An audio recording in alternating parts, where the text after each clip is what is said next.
Joining me now, the billionaire businessman George Soros, one of the world's best-known financiers and philanthropists. Welcome back to the program, George. My pleasure. George, what is your prognosis of the American economy right now? It does seem to be doing better than the Eurozone, than Japan. How do you read it? It definitely shows some signs of revival. Very important is the emergence of shale gas and shale oil as a cheap source of energy, which has made manufacturing more competitive. Also, the fact that you now had several years of no wage growth, so wage disparities have been reduced, and so all this is bringing a very welcome relief.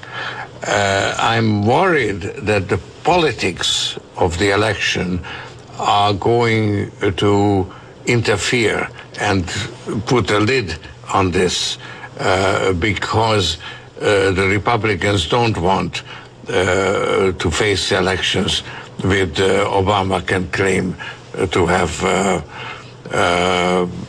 sort of see the economy recover.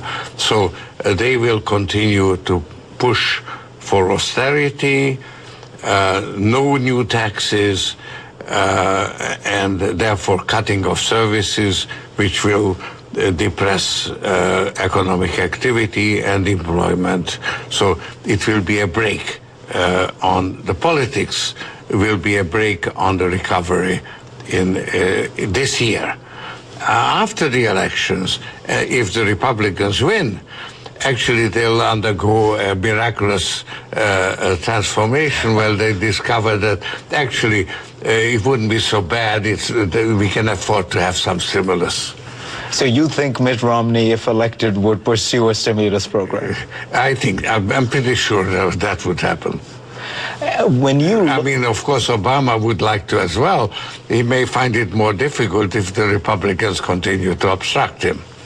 Do you think, so in a sense, you feel that some part of this Republican opposition to an additional stimulus is just cynical? They want the economy to stay weak in an election year. Unfortunately, our political system is now not functioning the way it used to, in the sense that the political parties are more determined to destroy each other and then to lead to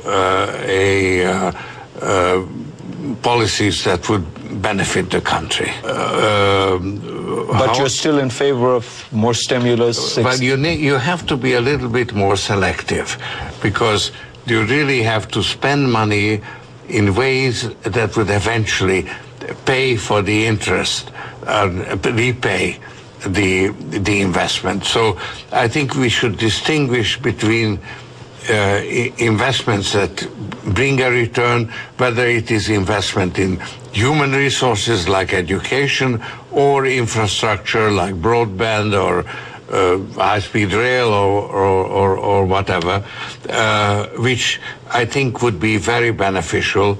A third tunnel under the Hudson, would be the time to build it, because that would create employment and would eventually repay.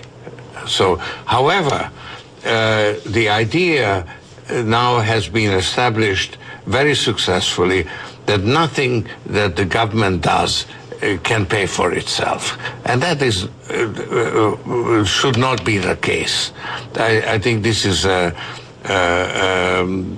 politically inspired campaign, which is self-fulfilling, because if you believe that government is bad, you can do a lot to make sure that the government is bad. So this is where the political process has, I think, led the country into a dead end. And that is what we need to somehow get out of. A lot of businessmen say that the Obama administration has placed a huge burden of regulations, taxes, and healthcare, energy, financial services. Your own fund decided to reclassify itself as a family office to escape some of these regulations. Is it true? Do you feel that there is too much of a burden? No, I think there's a real quandary here, because take, for instance, the financial markets.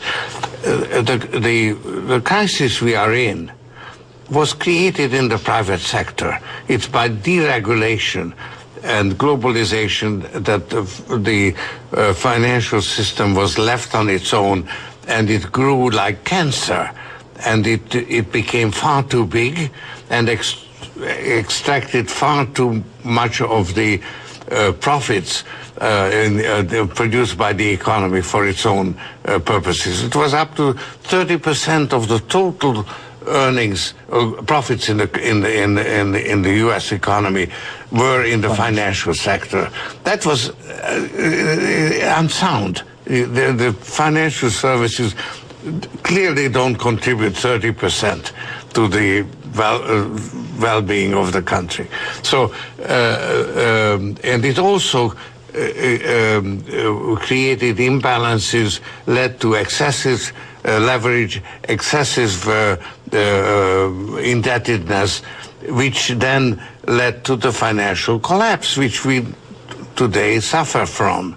So that came from the private sector. So it means that the private sector, the financial sector particularly, does need to be regulated.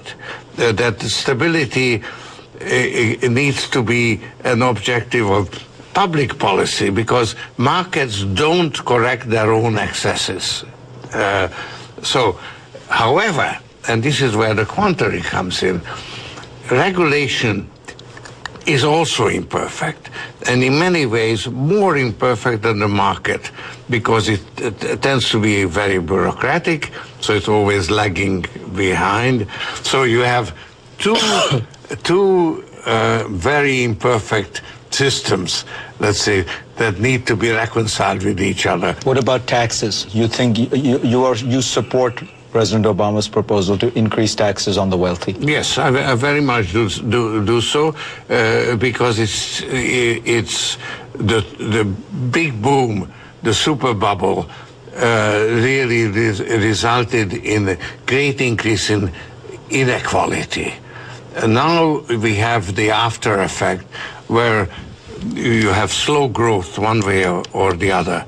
But if you could have better distribution of income, then the average American would actually be better off as a result. But that is totally politically unacceptable. I haven't heard President Obama particularly pushing it either. So, but that's where I think the country could really benefit. People were surprised to see that Mitt Romney was paying only 13.9% in taxes. Would it be fair to say, if we were to look at your returns, since most of it comes from investments, you would probably pay something in the same range? Yes. Well, actually, I would probably be the biggest loser if you had a minimum, which is what being proposed, because I give all my, effectively, the maximum amount I can to my philanthropy, and therefore I don't pay tax on it.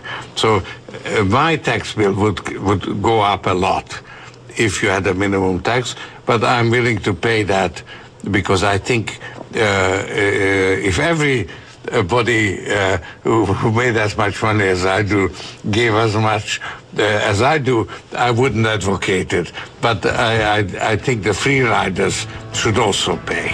And we will be right back after